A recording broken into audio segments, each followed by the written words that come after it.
Olá! Já pararam para pensar no que acontece dentro da nossa cabeça quando uma ideia que parecia super complicada de repente faz todo sentido? Pois é, hoje vamos juntos desvendar como a nossa mente transforma o que a gente vive em conhecimento. Vamos mergulhar nos segredos por trás da aprendizagem.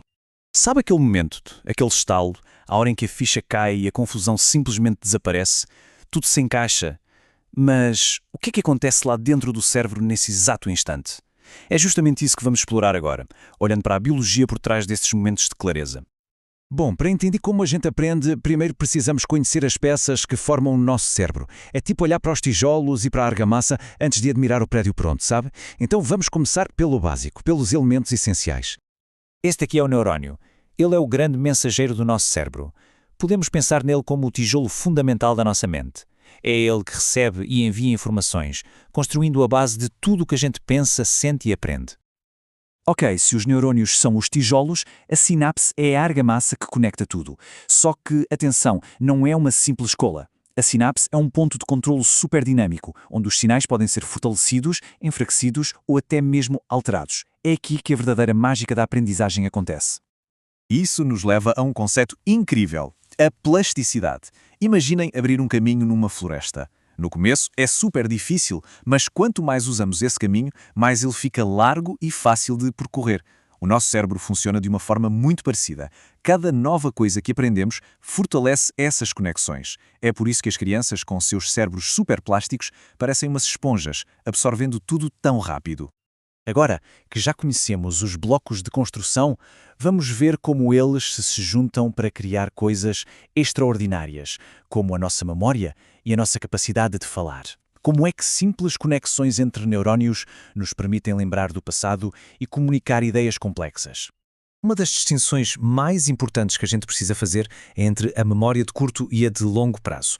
Pensem numa pessoa que infelizmente sofre um acidente e bate com a cabeça, desenvolvendo amnésia. Muitas vezes essa pessoa não se lembra do que aconteceu minutos antes do acidente. Essas são as memórias de curto prazo, bem frágeis. Mas as memórias antigas, da infância, continuam lá, intactas. Isso mostra que elas são guardadas de formas completamente diferentes no cérebro. E o cérebro é incrivelmente especializado. Olha só que interessante. A área de Broca funciona como o nosso motor da fala, ajudando a gente a articular as palavras e a formar frases com sentido. Já a área de Wernicke age como um centro de descodificação que nos permite entender o que estamos a ouvir. Ou seja, duas tarefas de linguagem, duas áreas diferentes do cérebro trabalhando em perfeita harmonia. Muito bem, já conhecemos as peças e como algumas delas funcionam. Agora, vamos finalmente montar este quebra-cabeças. O que vamos ver a seguir é um modelo que mostra de forma bem clara como a aprendizagem acontece passo a passo. A aprendizagem é como subir uma escada. Cada degrau nos leva a um nível de compreensão mais fundo. Tudo começa com uma sensação, como ouvir um barulho. Logo em seguida vem a percepção, quando a gente reconhece: isso é o som de um sino. Depois formamos uma imagem mental desse som. O passo seguinte é a simbolização, quando associamos a palavra sino a essa imagem. E por fim, a conceituação, que é quando a gente entende o que é um sino, para que serve e como ele se compara a outras coisas no mundo. Um passo depende do outro. Bom, esse que vimos é o processo ideal. Mas todos nós sabemos que aprender nem sempre é um caminho assim retilíneo e fácil. Vamos agora explorar um pouco o que acontece quando aparecem obstáculos nesse percurso. Para muita gente, o processo de aprendizagem pode ser frustrante, uma verdadeira batalha. E entender esses desafios é o primeiro passo para encontrar soluções e criar ambientes onde todos possam aprender melhor. Então, como é que a neurociência nos ajuda a classificar e a entender essas batalhas? As palavras que usamos aqui são muito importantes. Um distúrbio, geralmente, aponta para uma questão neurológica, algo intrínseco da pessoa.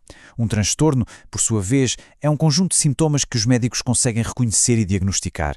Já uma dificuldade pode ser algo mais situacional, talvez causado pelo ambiente, por questões emocionais ou até por um método de ensino que não funciona bem para aquela pessoa. A grande lição aqui é: nem todo o desafio de aprendizagem tem a mesma origem.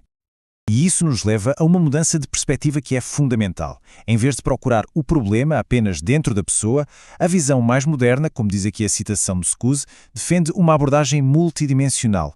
Precisamos de olhar para a interação complexa entre todos os fatores. É isso, a aprendizagem não acontece no vácuo. Ela é uma dança contínua entre as características de cada um e o ambiente à sua volta, seja a família, a escola ou a sociedade. Em vez de pensarmos no modelo de cérebro com defeito, hoje pensamos num sistema interativo, onde tanto a pessoa quanto o contexto têm um papel fundamental. E assim terminamos com esta pergunta, que é uma reflexão para todos nós. Se a aprendizagem aumentar a ação, a responsabilidade não é só de quem aprende.